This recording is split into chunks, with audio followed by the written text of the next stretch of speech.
Добро утро, почитувани слушатели на Лидер FM. 8 часот и 15 минути време е за нашиот утрински разговор во утринскиот подкаст на Радио Лидер. Мој гостин ово утро е опозицијскиот пратеникот на ВМРО ДПМН е Тимчо Муцунски. Добро утро, Муцунски. Ти благодарам што вака рано ја прифати нашата покана.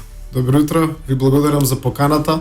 Прв пат сум гостин во вашето радио, да ви честитам за овој многу интересен и многу различен проект кој што го нема ваков тип на проект на нашиот медиумски простор во последните години. Да, нашиот проект е интересен, исто како што е интересен и невообичаен проектот за борење против корупцијата на владата. Верували или не, минатиот викенд онаа лоша оценка на Transparency International за корупцијата во нашето општество полека паѓа, затоа што запленија путер.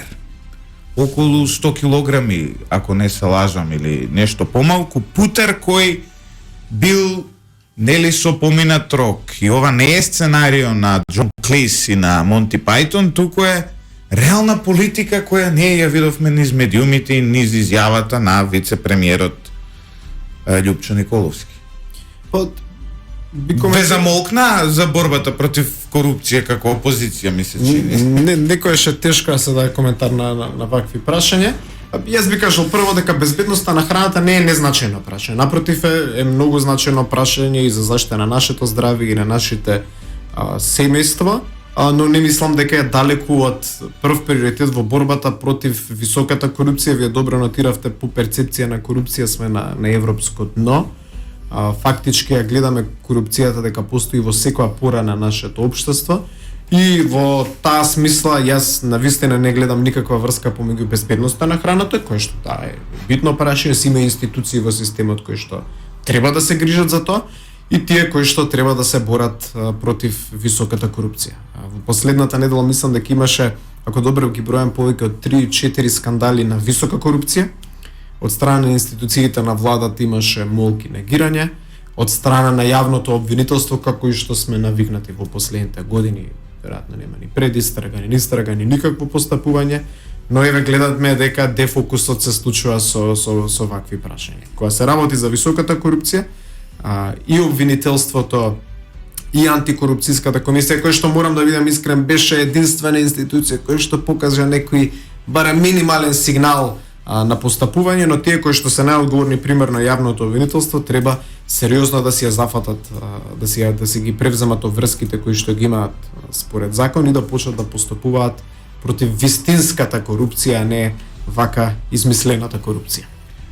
Муцунски, ова е корупцијата едно трајно прашање, трајна рак рана во нашето општество. Може да се каже дека на ниско ниво не била никогаш во современата историја на Македонија. Вие доаѓате од правниот факултет, од онаа институција која би требало нели да го штити системот, да го создаде, да ги креира постулатите.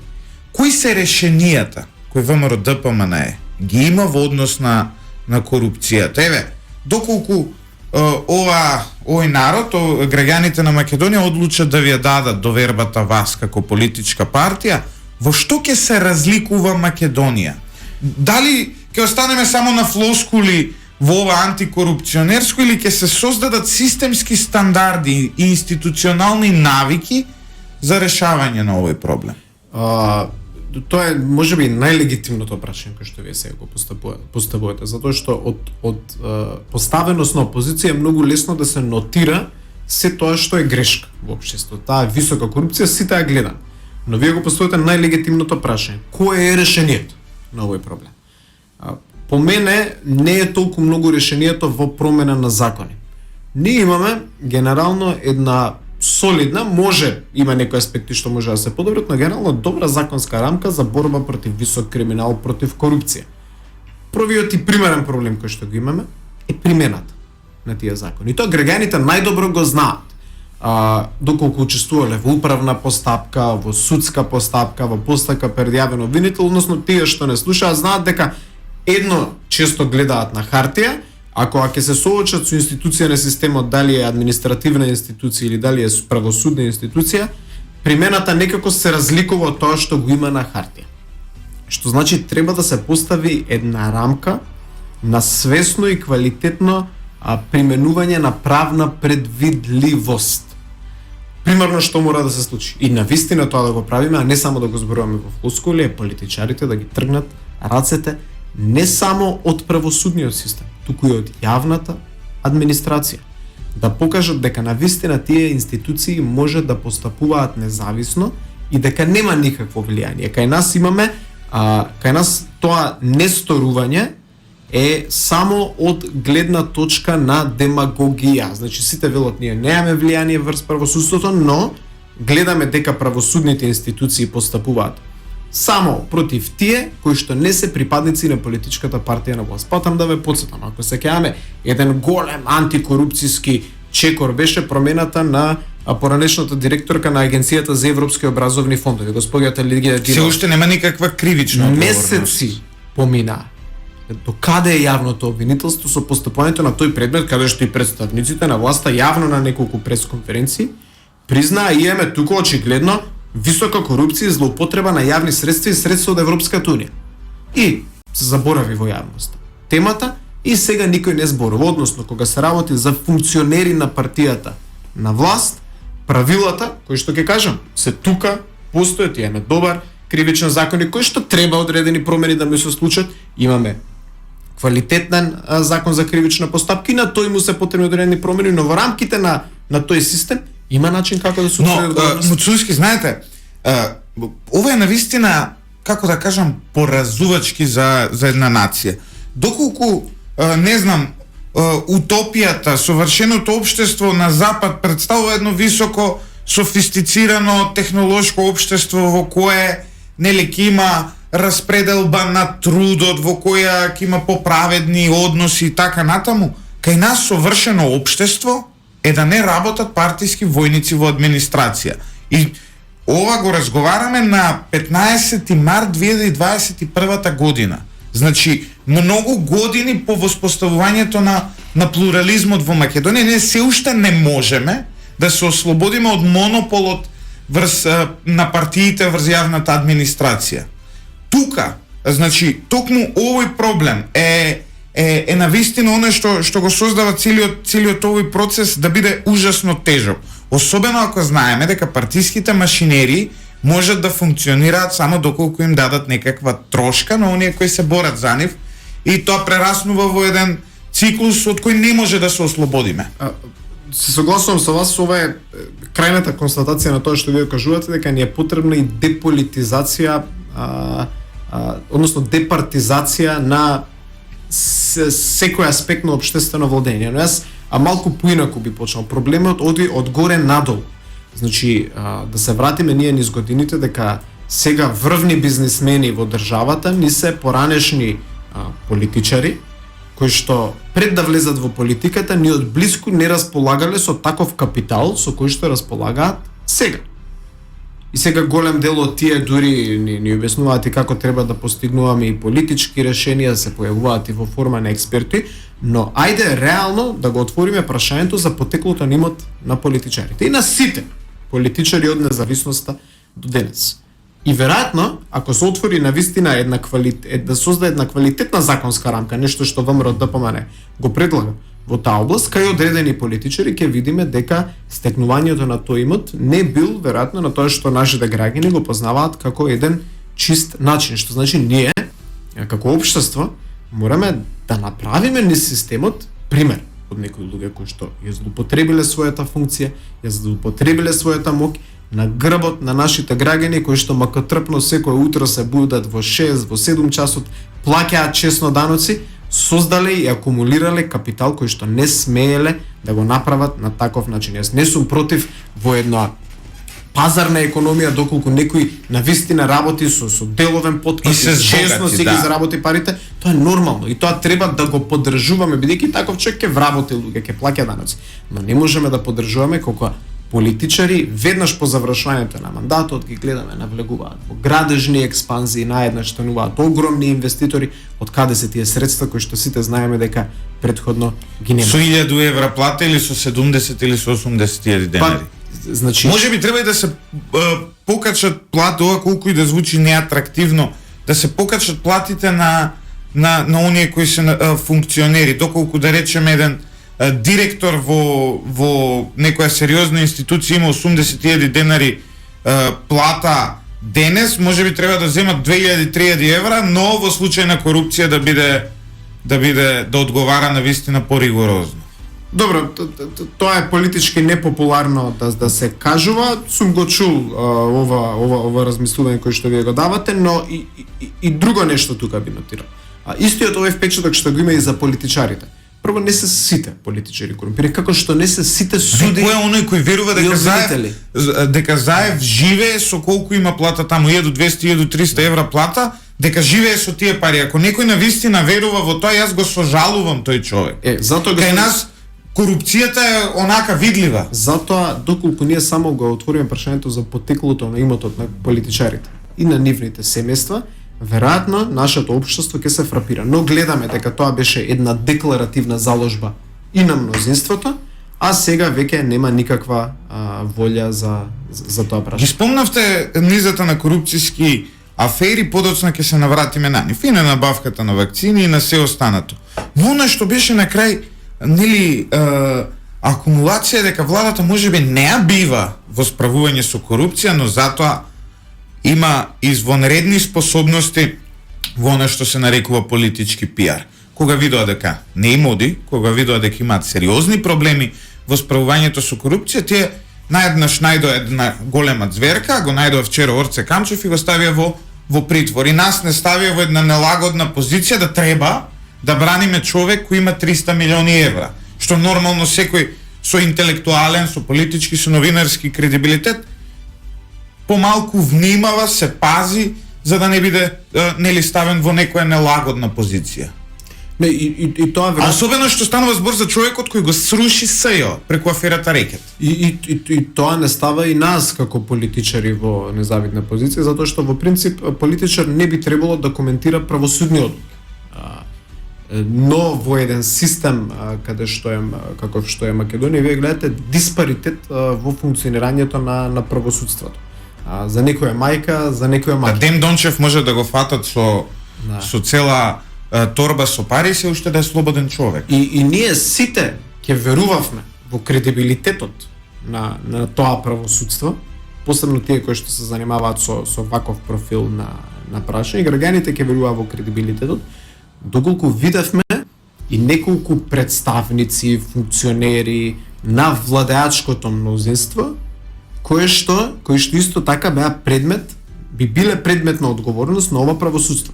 Затоа што начинот на кој што функционира правосудниот систем, истражните органи како што функционираат во последните години, вие ќе помислите дека ние сме на прво место на таа листа на Transparency International. Вие ќе помислите дека ова е земја каде што нема корупција, се функционира идеално.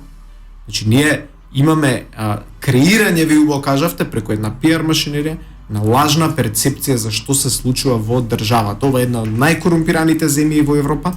Може да се поправат состојбите, но вие пред се треба да имате волја да ги поправите состојбите.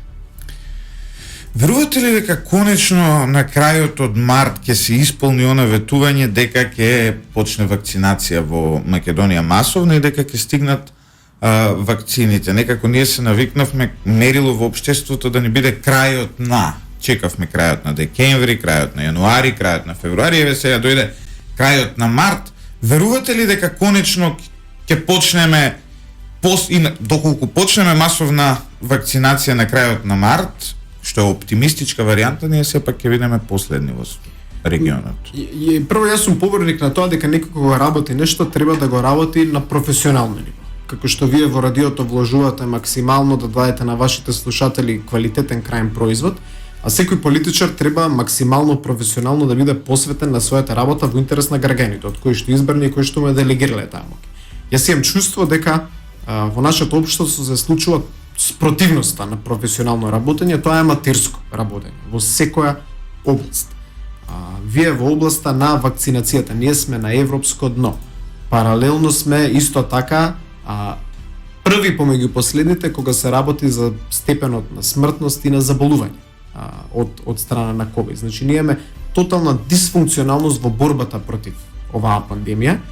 Ние имаме влада која што не може да обезбеди вакцини за своите здравствени работници, да не зборуваме за сите други категории понатаму, и по мене тоа е аматеризам не само во делот на здравствената власт, туку би рекол и во областа на надворешната политика.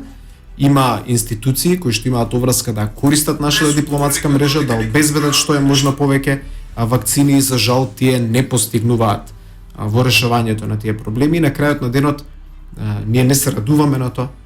На вистина ми е криво што ние не можеме да обезбедиме вакцини за сите кои што им е потребно. Секоја вакцина спасува живот. Но проблемот е дека вие имате некои Да, изгледа кога ќе ги погледне човек медиумите и сите тие препукувања, изгледа едно импутирање дека ВМРО се радува што нема вакцини и што СДСМ е неспособно и би се радувало доколку наредни 10 години не стигнат вакцини во Македонија. Таков е јавниот дискурс која една пиар групација во нашава земја, поддржана од значаен број на медиуми, убаво ја пласира во јавност. Ние сме држава во последните 4 години владење на СДСМ и ДУИ сега со БЕС додадена во таа коалиција на апстрактни планови. На работи кои што звучат добро и на хартија се добри, но не се реализираат. Погледнете во делот. Денес имате седница за брз автобуски превоз во Скопје, заем да земаат. Прашање по прашање. Европски интеграции, сеќавате план 369, план 18, план 27, Европа ќе ја донесеме дома. 4,5 години оваа влада Европа ја носи дома. Автобуски превоз. На градоначалникот Чилегов, кој што патем наследил план за брз автобуски превоз при доаѓањето на неговиот мандат, му текнува во последните 6 месеци од неговиот мандат дека треба да се задолжи цела држава за на Скопје да му се обезбеди брз автобуски превоз. Што прават градоначалникот Чилегов во последните 3,5 години? Сега му текна дека треба тоа да го обезбеди?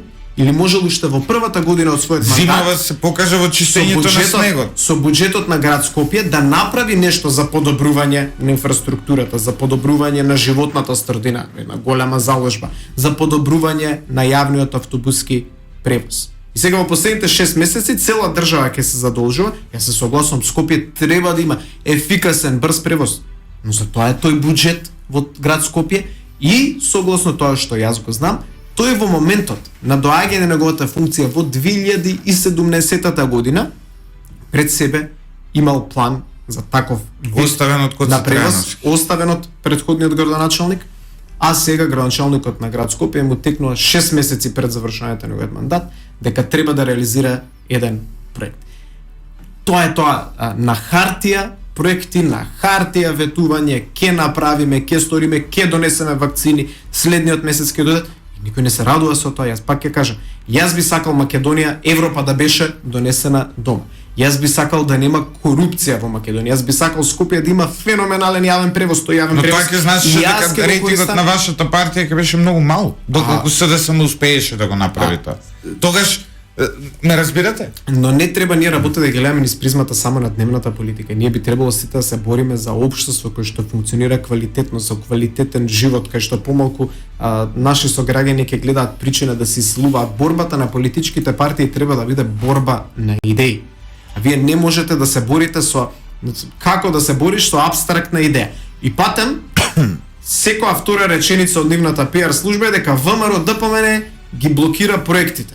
Кои проекти ги блокира ВМРО ДПМН? Кој капитален проект се случил во државата во последните 4 години? Еве граѓаните нека си го отворат прашањето. Што се случило еве во градот Скопје во последните 4 години капитално? Што е направено во областа некој исчекор во областа на здравството? Дали е направен некој исчекор во областа на образованието? Можеби вие ги блокирате сите тие проекти Муцунски со вашето постоење како политичка опција. Знаете, наместо политичкиот противник да се насочи кон тоа да ја среди државата, тие се насочуваат да се борат против внатрешниот непријател кој очигледно сте вие. Се подсетив сега на 1984 од Орвел и многу наликуваат некои работи кои се случуваат во нашето во нашето општество.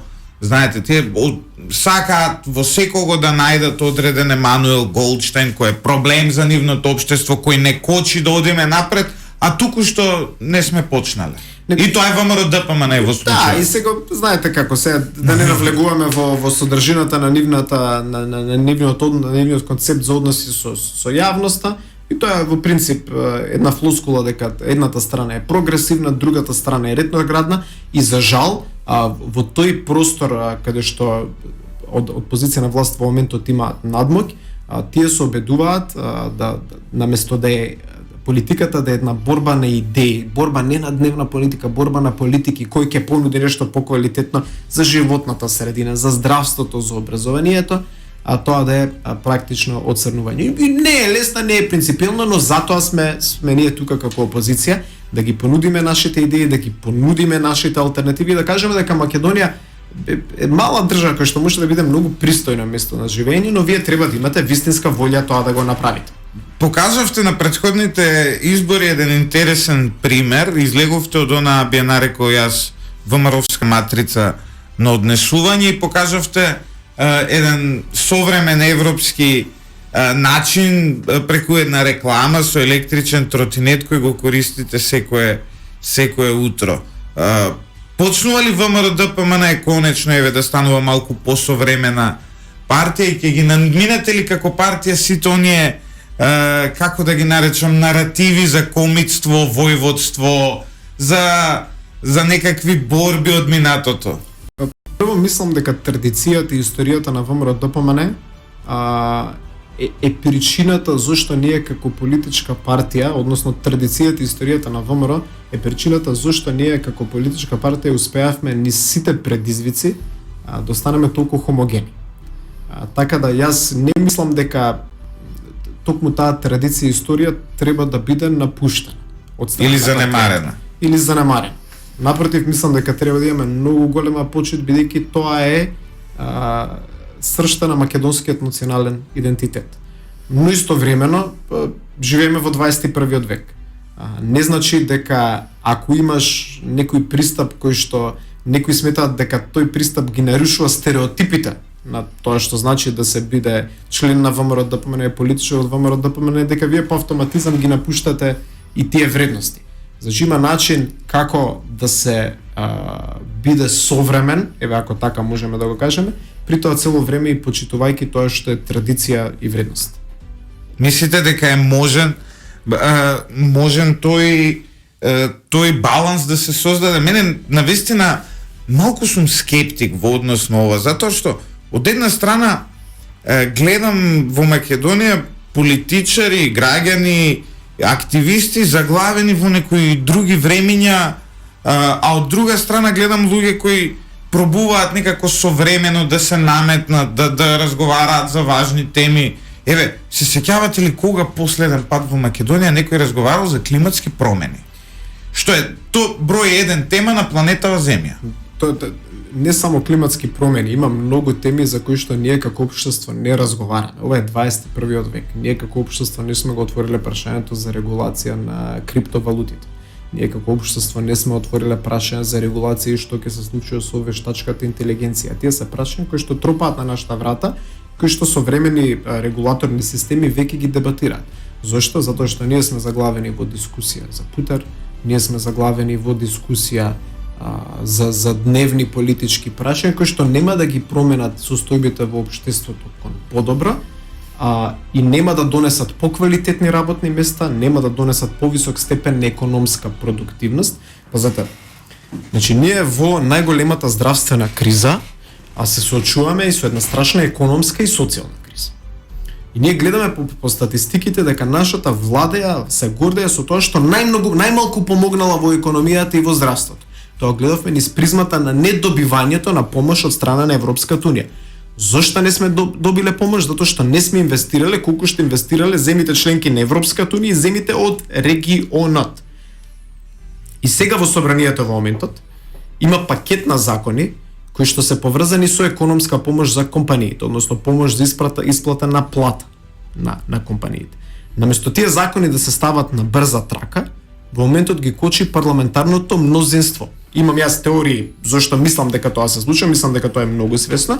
И сега ние замислете, наместо да дискутираме за вакви прашања, дискутираме како можеме да задржиме работни места, како можеме да отвориме нови квалитетни работни места, да навлеземе. Како современата технологија може да донесе Така, господин Златев. полесно. Ние во моментот имаме пресконференции на дневно ниво, кој ги кочи законите во собранието. Ние имаме политички, дали оваа влада, е едно риторичко прашање за нашите граѓани, дали оваа влада, која што и по својата структура и по својот кадрски потенцијал и по свој начин однесување е влада на 21-виот век. Да, тешко е, се согласувам, не би можел да се ставам во ваша позиција и да седнам со Љупчо Николовски да дебатирам за artificial intelligence.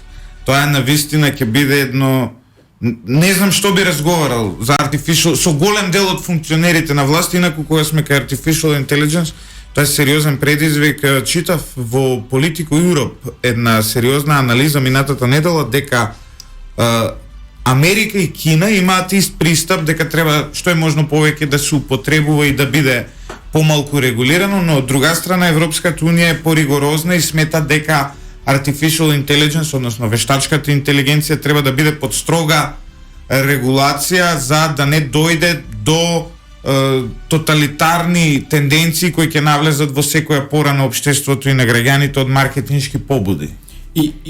Но очигледно не прашањето за вештачката интелигенција, прашањето за геномиката, исто како нова тенденција во науката, се области во кои што многу ќе се инвестира средства во следните години.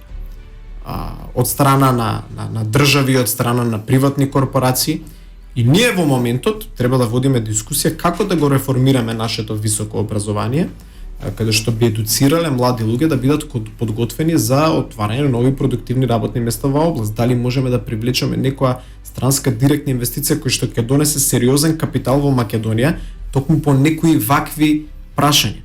Ние погледнете во какви дебати сме заглавени. Дали во основното образование министерката одлучила ќе го елиминира предметот историја, тоа е врвот вака на нејзината реформа. Прито граѓаните само сакам да бидат свесни дека во моментот се турка законски проект во собранието за таа реформа, јас би рекол тој концепт без концептна реформа на високото образование, кој што сите експерти на јавна расправа кажаа дека е неквалитетен, се турка закон со кој Македонија ќе се задолжи 25 милиони евра. Повторувам, Македонија треба да се задолжи 25 милиони евра за да се спроведе тој концепт на реформа на високо образование, на кој што на јавна расправа врвните експерти за образованието во Македонија кажаа дека е нејасен и може да биде неприменлив. Тие 25 милиони евра сигурно зашто би ги потрошил тие 25 милиони евра Тимчо Муцунски? Значи, прво, ние треба секогаш да гледаме ако можеме да не се задолжуваме за ваква форма на проекти. Но да било да вистина да се потони тие средства, да се добри условите на кои што се добива ова задолжување. По мене многу пореално е ние да вложиме например во инфраструктура на факултетите поврзани со информатичката технологија, да отвориме нови истражувачки лаборатории кои што ќе едуцираат млади луѓе кои што утре ќе имаат високо квалитетни работни места со висок степен на примање кои што чесно ќе плаќаат даноци и понатаму ќе функционира системот. Така да мислам дека многу има порационален начин да торши истовремено кога се работи за основното образование. Мене ако ме прашате кај треба да се првите инвестиции. Првите инвестиции треба да се бидат во обезбедување на попристојни примања на наставниците во основното образование. Вие ако барате од тие луѓе креатива, ако барате од нив дополнителна активност, не може тие да имаат подпросечни примања. Не може да работат во инфраструктурни услови каде што училниците се распаѓаат, каде што немаат современа технологија. Господине Златев, јас да би инвестирал, би обезбедил таблети и компјутери за деца кои што сега со онлайн наставата не може да следат таа онлайн настава. Ја ве разговарав со родители и тие велат вака се. Моето дете оди во училиште, добро, се е тоа во ред, во исто време. Давам 2000 денари за да оди на англиски. Дополнително. Давам 2000 денари за да оди на карате. Давам 2000 денари за да оди на ракомет. Давам 2000 денари за да оди да учи да свири виолина месецот. Што значи едно дете ги чини родителите дополнително многу средства доколку сака да имат дополнителни активности. Зошто сите овие работи кои сега родителите ги плаќаат од сопствен џеб со овие 25 милиони евра или со било кои 25 милиони евра не се стават во да бидат дел од формалното образование, нешто што ќе чини многу помалку. Доколку е така. Дефинитивно. Пазарот, потребата ги ја наметнува. Никој не бара укинување на историјата. Тоа што децата го бараат е да го учат това. Тоа треба само да се додаде. И државата ќе вложува во млади луѓе кои што се дообучуваат за странски јазици, млади луѓе кои што спортуваат, различни спортски активности, значи практично тука државата би била инвеститор во една квалитетно воспитана и здрава млада популација која што ќе создаде добри навики и за учење и за спортување кои што и се потребни за понатаму во животот. Но знаете, ова е слично прашање како да го отворите прашањето за како се лекуваат нашите сограѓани од ковид. Имаше вчера една многу интересна изјава од професорот Пановски, не знам дали ја следевте. Нашата држава за навраќање на тоа се фали дека малку потрошила, затоа не добила помош од Европската унија, но ние треба да сме свесни дека секој граѓанин кој бил заболен од ковид, еве јас сум бил, член на моето семејство биле, знаат дека најголем дел од витаминската терапија кој што сите лекари ја препорачуваат е многу скапа. И кој ја плаќа таа витаминска терапија?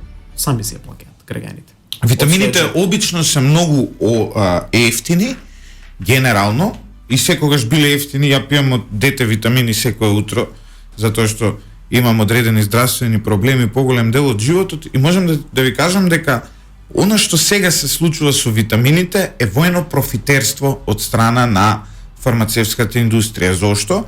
Затоа што доколку еден С витамин секогаш чинал не знам, една лента 20 денари, денес кога ќе влезете во аптека, таа лента се уште постои, можете да ја купите за 20 денари, но вас ви убедуваат дека треба да купите некое си таму мало тегло во кое чини 1700 денари. Но секој кога му е здравието пред се, размислува дека треба да го купи најквалитетното за... Ама и во двете има С витамин. И не е ништо помалку квалитетен овој од 20 денари, но некој не создал квалитетна регулација за тоа докаде можат да одат фармацевтските компании. Исто беше и со маските. Се сеќавате на почеток кога ни продаваа по 80 денари маска која чини 2,5 денари. Да, и истото е прашањето и со ПЦР тестовите. Значи практично ако точно видов статистиката, тоа треба да се провери, но вчера што беше објавено на медиуми дека граѓаните повеќе имаат платено за приватни ПЦР тестови отколку што државата има платено. И тука се случуваше едно сериозно профитерство со ПЦР тестови кои што сите кажуваат дека се со огромен профит за одредени компании во државата. Имаше тука еден многу лесен модалитет кој што државата можеше да го примени. Прво државата можеше во вакви услови.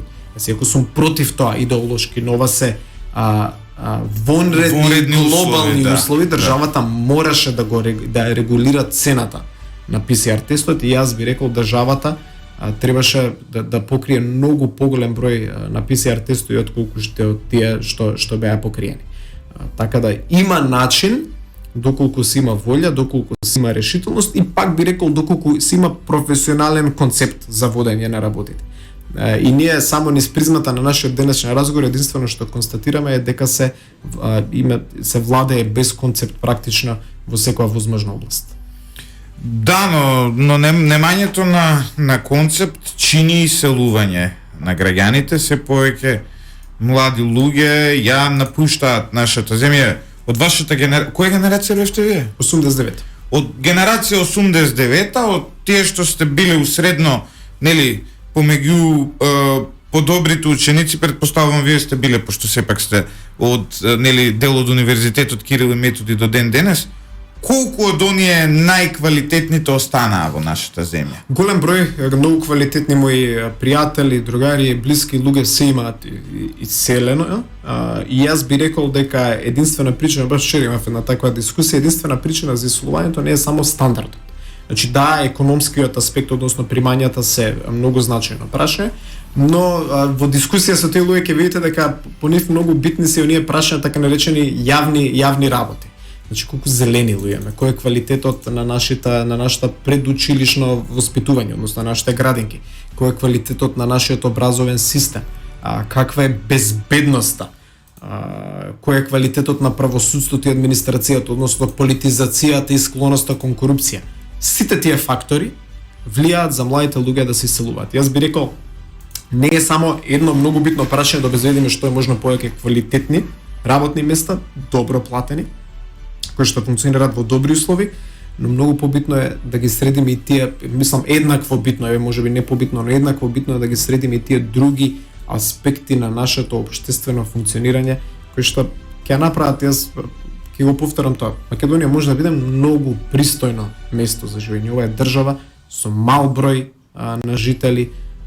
Ние сме држава која што веројатно сака да напредува, но вие треба да имате вистинска волја и тоа вие добро го кажавте на почетокот, политичарите да не функционираат само низ призмата на демагогија. Многу е лесно да кажуваме убави работи кои што сите сакаат да ги слушнат, сите знаеме што сакаат да слушнат граѓаните. На моментот кога ќе добиеме одговорноста да владееме, тука е најголемиот тест пред кој што треба да се исправи еден политичар, а тоа е навистина одговорно да владее, да остави позади себе еден легат на квалитетни политики кои што ќе значат и развивање на инфраструктура, и создавање на нови работни места, и помош, поддршка во создавање на правосудство и администрација кои што се деполитизирани и функционални. И примарниот аспект во тоа е во начинот на кој што вие дневните одлуки ги носите, вашата свест при секоја одлука што ќе ја донесете, а за жал во последните години имаме несовесно однесување од страна на високите представници на политиката. Исто така многу интересен феномен е тоа дека, да речеме, во време на ВМРО ДПМН Никола Груевски имаше една традиција да ги развива оние слободни економски зони. Тие профункционираа на еден начин и илјадници граѓани до ден денес работат таму, но што мислите за идејата да се направи во Македонија слободна финансиска зона? Мислам дека тоа таква идеја и постоеше. Мислам дека има и визибилити студија направена. Таа идеја беше предмет на уставни промени, ако добро се сеќавам, пред околу веќе 6-7 години може да се поминете, кои што никогаш не успеа да бидат протуркани низ собранието. Мислам дека тоа е многу добра идеја. Мислам дека Македонија, заради тоа што е мала земја без директен излез на море, и тие се најспецифични економии кои што немаат директен излез на море, тоа е и науката и праксата го покажува, мора да наоѓа вакви креативни и алтернативни начини за обезбедување на квалитетни работни места во делот на услугите. Така да јас уште тогаш, а и ден денес сум поддржувач на еден таков концепт кој што мислам дека може да привлече сериозно внимание од најголемите корпорации да донесат своји инвестиции. Ова е алтернатива на она што е следното прашање. Мораме да бидеме искрени пред граѓаните и сметам дека вие како политичари мора да бидете искрени пред граѓаните. Вие имате широки познавања во надворешните работи, во меѓународните односи. Постојат ли теоретски шанси, Муцунски, било кога Македонија да влезе во Европската унија? Искрено гледам дека оваа дилема почна да се отвара. Не само што почнува да се отвара, после промената на името, после капитулацијата во однос на Бугарија со тој договор, пак излегуваат нови услови, па и кога не беа тие нови услови, Франција нели не блокираше. Постојат ли теоретски шанси било кога ние да станеме членка на ЕУ? И најискрено ви одговарам, мислам дека постојат. Но мислам дека тоа колку што зависи од земјите членки, толку многу зависи од тоа ние што ќе го правиме дома. Ако зависи од нас, тогаш ништо. Замислете господина Златев, утре Норвешка или Исланд да посака да биде земја членка на Европската унија. Мислите дека ќе има препрека кон тој пат? Не, веројатно со отворени раце ќе бидат пречекани како следни земји членки на Европската унија. Зошто? Затоа што во тие земји системот функционира. Апсорбцијата на една таква земја не е тешка. Вие нема да увезете проблем, вие ќе увезете земја која што ќе биде кредибилен партнер, која што е економски силна, која што знаете во делот на функционирањето на владењето, имате добро управување на секоја област. И не доколку навистина ја донесеме Европа дома, ама не низ планови на хартија. И низ билборди. На кои се лаже дека здравствената заштита ќе биде бесплатна. Ние почнеме на таков еден современ и европски начин да се однесуваме како политичари, бидејќи политичарите представуваат пример. Имаше еден предлог ние да влеземе во Европската економска заедница, но да не влеземе во Европската унија. председателот Пендаровски јавно даде изјава дека таквиот предлог го одбива, а не се разви никаква дебата во општеството. Што мислите околу ова?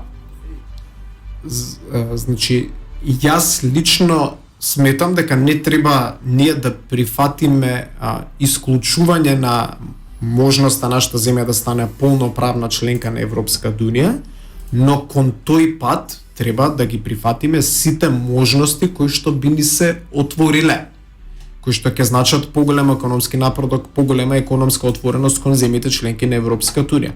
Така да, јас не мислам дека тоа треба да биде алтернатива на полноправното членство, но доколку може да биде уште една, еве вака по народно се изразиме, уште една станица кон патот кон полноправно членство, дефинитивно треба да зграбчиме таа шанса. Но мислам дека дел од таа дискусија, за жал, иако од многу видни политичари беше представена на рап на некоја шпекулација, полуинформација, а тоа што вие го констатирате е дека ние за клучните прашања во областа на надворешната политика, за жал, како член на Комисијата за надворешна политика во Собранието, ќе ви кажам, представниците на извршната власт не дискутираат со директните представници на Сигурно граѓаните. треба да има барем некаков консензус. Господине во однос Златев, на ова. ние кога два пати ги каневме да дискутираме за воспоставување на национален консензус за овој отворен спор со Бугарија, два пати, не само што не присуствуваа представниците на извршната власт, не присуствуваа представниците на парламентарното мнозинство и не правеа кворум, односно ја прават со таквото нивно однесување. Комисијата за надворешна политика не функционала во македонското собрание. Собранието на Македонија немаше праксата за неправење кворум, ја отпочна току парламентарното мнозинство.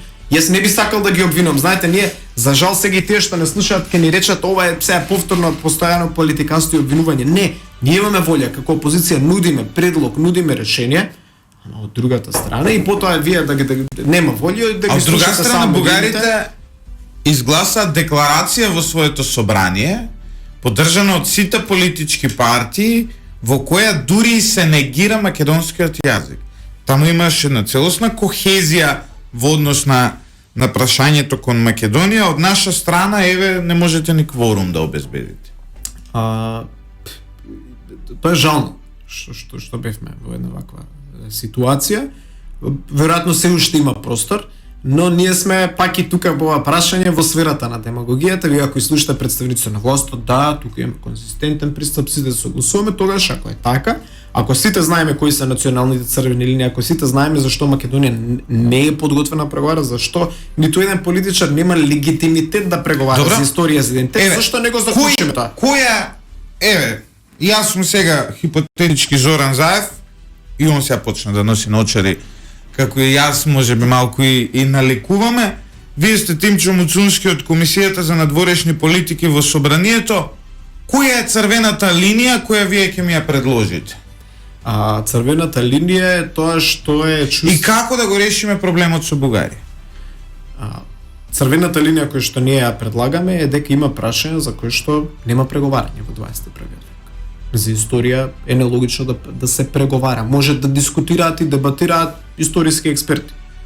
И низ призмата на науката да си носат своји заклучоци, но не може ние политички да навлегуваме во толкување на историја.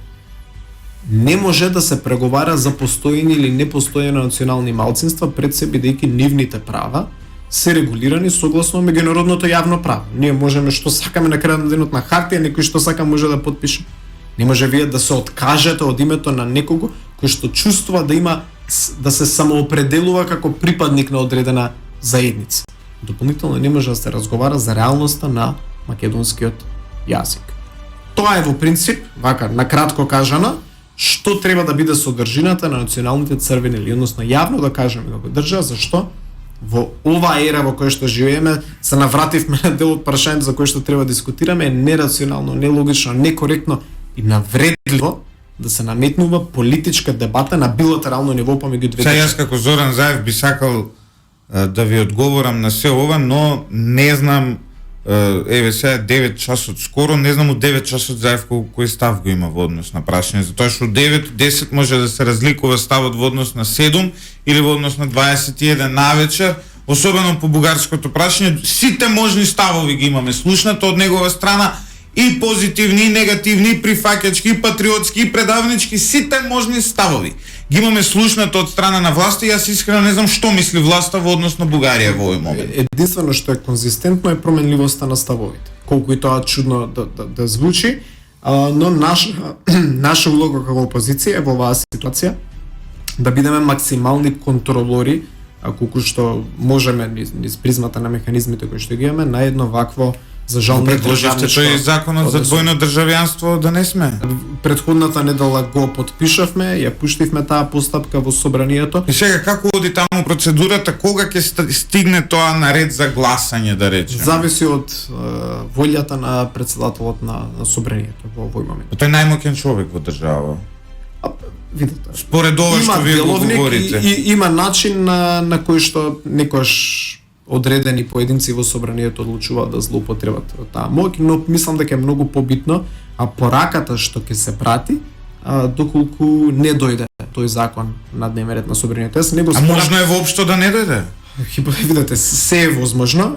Но тогаш ние не сме демократија муцунски доколку еден закон постојат било какви механизми во системот. Еден закон да не дојде на ред за гласање е предложен макар и од еден пратеник таму во собранието, тогаш тоа не е демократија. Јас искрено ви кажам, не верувам дека ќе дојде до тоа. Мислам дека на крај ќе се отвори дебата во собранието за овој закон, но по мене видов јас и одредени реакции во јавност од гледна точка по одредени луѓе имаат двојно државјанство, сакаат да бидат активни во политичкиот живот. Јас би рекол во вакви времиња кога се негира македонскиот идентитет, тој што сака да учествува во политичкото одлучување на високо ниво, треба да биде во ситуација каде што ќе одбере каде е 100% негова лојалност. Јас искрено ќе ви кажам, ниту сум размислувал, ниту размислувам во мојот живот да имам друго државјанство освен македонското.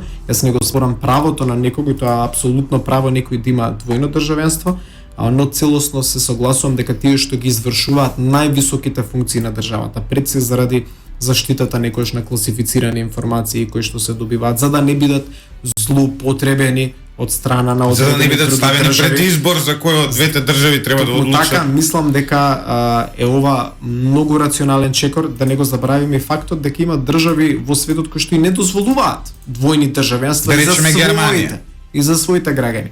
И во таа смисла не е ова нешто чудно, не е ова нешто што го нема споредбено низ светот, и доколку вие имате двојно државјанство, вие имате право на избор. Вие можете да одлучите да го зачуете двојното државјанство и да не се пријавите за висока политичка функција.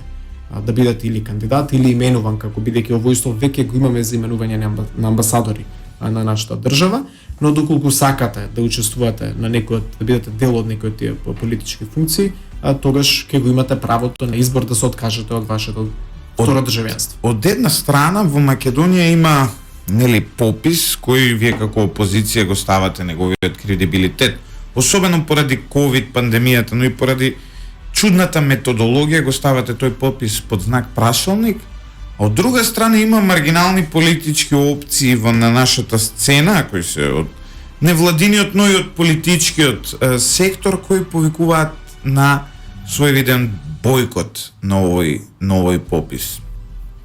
Каков е вашиот став во однос на овој слалом кој стои пред вашата партија? Дали ќе прифатите попис ваков каков што е, или ќе ги повикате граѓаните на кривично дело, а тоа е непопишување? Мислам дека треба да има апсолутна трезвеност од страна на власта во едни вакви времења кои што доживуваме трет сериозен бран на оваа криза. Се повеќе луѓе помеѓу нас се заболени, бројките секојдневно и на заболени, односно на позитивни случаи, но и на смртни случаи растат. Немаме вакцини.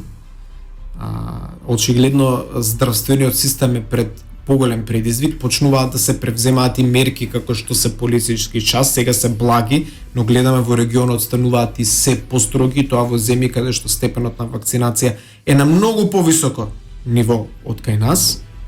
Нормално и рационално е ние да не создаваме нови кластери преку овој попис. Пописот треба да се одложи, никој не се спротивстава на фактот дека на Македонија е потребен попис. Тоа секој здраворазумен човек ќе ви го каже. Но не на ваков начин, не со ваква сила, практично ние секојдневно гледаме промена на ставовите. Видов викендов став на директорот на Државниот завод за ревизија дека пописот ќе се спроведува во дворовите на граѓаните. Зар не е срамна една таква визија од еден таков господин? Особено што се работи за човек кој од таа фела е стручњак. На што ќе личи тоа, господине Златев? Ова ќе биде прв случај на попис пред згради, пред дворови, пред куќи. На што ќе личи една таква операција? Зарем политички договор помеѓу два политички субјекти е порелевантен од здравјето на граѓаните? Можеби јас сакам од моите комши во зграда со 85 стана, сакам да го скријам моето релиско. Зарем тоа нема да наруши приватноста. Да, вашата приватност. Можеби не сакам мојата комшивка лево од мене да знае дека јас сум будист. Јас на вистина, значи доста треба да кажеме доста од вакви непромислени потези. И не само во сите, дали политичко, дали етнички, зошто? Која е потребата од една ваква агресија политичка за операции кои што сите се согласуваме дека треба да биде чиста статистика и само да ни помогне да ги раздвижиме процесот. Јас го знам аргументот дека е далеку од статистика тоа што се прави, начинот на кој што го прави. Што мислите, зошто странските амбасади го поддржуваат тој попис? Мене ова прашање се уште, јас се ми е јасно што сака да направи власта, што сака да направат албанските партнери на власта изразени преку ДУИ и БЕСА, се ми тоа совршено јасно. Но не ми е јасно зошто амбасадите на странските држави го поддржуваат тој попис. Тоа е прашањето на кое се уште не можам да си дадам одговор. Тоа што го имам видено до сега е дека се поддржува попис. А во Македонија затоа и вие видовте председателот на партијата пред неколку дена се обрати кон релевантните меѓународни партнери на државата, нудејќи ние како политички субјект нудиме решение во оваа ситуација. Ние велиме прво да се согласуваме, попис е многу потребен, но дајте да го заштитиме здравјето на граѓаните, дајте барем да го одложиме пописот за месецот септември, каде што согласно и високи меѓународни стандарди може во еден таков есенски период да се спроведе попис, при тоа очекувајќи дека до тој период ќе стигнат вакцини.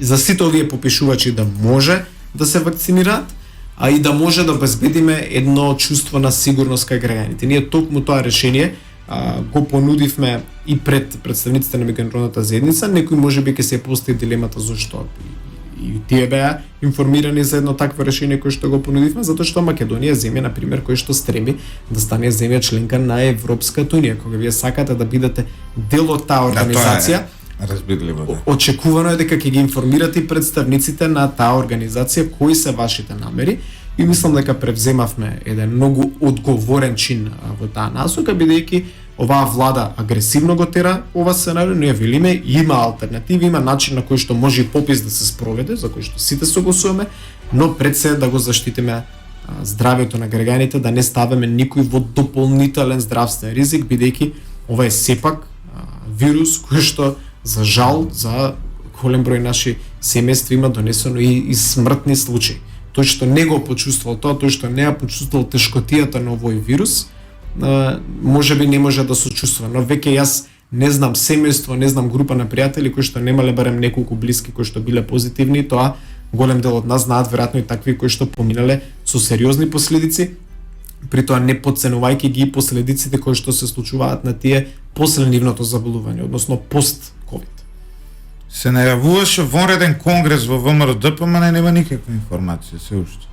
Па и јас како и вас гледам дека нема некој нов прес-релиз. Јас чекам да се акредитираме како новинарска екипа, да го следиме тој вонреден конгрес, но некако нема никаква информација околу сето тоа. Се засилува ли кохезијата во вашата партија или... Јас тоа го кажав и во интервју едно неодамна, мислам дека и да постојат проблеми во еден политички субјект, тоа е семејство. Ние треба дома во една демократска атмосфера, како што постои во нашата политичка партија, како и што долго време постоела во нашата политичка партија, да разговараме, да дебатираме што може да биде подобро. Секогаш може да биде подобро. Но ние треба примерно да бидеме фокусирани на една работа, а тоа е да бидеме алтернатива за добро владење. Мислам дека тука треба да биде фокусот на ВМРО ДПМН. Јас мислам дека примарниот фокус во моментот на ВМРО ДПМН треба да биде на обезбедување на квалитетни кандидати за градоначалници, граѓаните се крајно незадоволни од водењето на СДСМ, кој што е скоро апсолутно на локално ниво. Нашиот фокус треба да биде на добра програма за секој град, за секое село, за секоја општина ширум државата, програма која што ќе обезбеди развој. И нашата Кога ќе ги објавите кандидатите конечно? Па, знаете, тие процеси во рамките на една партија, посебно во вакви тешки периоди, се малку посложени од тоа што граѓаните го гледаат, сепак се работи за изнаоѓање на најквалитетните кандидати што може да ги обезбеди партијата, бидејќи ние сакаме да бидеме конкурентни во скоро во секоја општина ширум државата, а тоа значи изнаоѓање на соодветните профили на кадри, кои што се не секогаш само партиски кадри, туку и луѓе надвор од политичката партија. Тој процес веројатно ќе трае уште неколку месеци, во неколку општини очекуваме дека може и малку порано ќе бидат објавени кандидатите, но пред се јас тука не би форсирал со прашањето за време. Значи јас тука би мислам дека приматот на нашата партија, на раководството на партијата треба да биде на квалитетот на кадрите. Муцунски, стигнавме до самиот крај. Најдоброто прашање секогаш го оставам за крајот, особено кога се работи за еден млад политичар кој полека се пробива во политичкиот простор, а гледаме и дека тоа успешно го прави во изминатите 3 или 4 години. Каква е Македонија, која Тимчо Муцунски ја гледа за 10 години од сега? Што е Македонија за која Тимчо Муцунски се залага за ние да ја видиме таква? Што сакате да постигнете во политиката и која е вашата улога во сето тоа? Мислам дека примерно треба да направиме Македонија земја каде што има висок квалитет на живот. Значи земја која што е деполитизирана и земја која што е деполаризирана. Мислам дека помеѓу нашите граѓани е во моментов за жал заради овој, јас би рекол, и политички терор што го има во правосудството. Многу семејства имаат своји блиски кои што се и политички затвореници во моментот, и тој тоталитаризам кој што го има во владењето, кој што станува пракса во нашата држава и последните 4 години на мек начин, на условно кажано преку помош од медиуми, на мек начин се пенетрира во општеството, создава раздор. Значи прво би сакал да биде ова земја која што е обединета. Земја во која што има борба на база на политики, на која што ние дебатираме на дневна основа не колку нашите личности не се совпагаат или колку сме ние криминалци големи, туку ние сме се избориле со корупцијата, а и сме создале една честна политичка понуда која што ќе дебатира за квалитетни даночни политики, за квалитетни политики од животната средина, за квалитетни образовни политики, да нормализираме политичката сцена до степен што на граѓаните, јас би рекол, наместо да им биде секојдневна сапунска серија, политиката ќе биде еден условно кажано медиумски досаден процес, но процес кој што носи вистински и опипливи промени. Процес кој што ќе донесе силни работни места, кој што ќе донесе предвидливост во управните постапки и во правосудството. Политиката да донесе чист воздух, не само демагошки, туку на вистина. Еве, јас ќе додадам за самиот крај. Ние ќе бидеме совршена држава кога на вистина путерот со поминат рок ќе биде најголем проблем во нашето општество. И господине Златев, ќе бидеме држава како што треба кога главни звезди во државата нема да бидат политичарите, туку кога главни звезди ќе бидат нашите уметници. Кога главни звезди ќе бидат нашите уметниците, го видовте ли оној?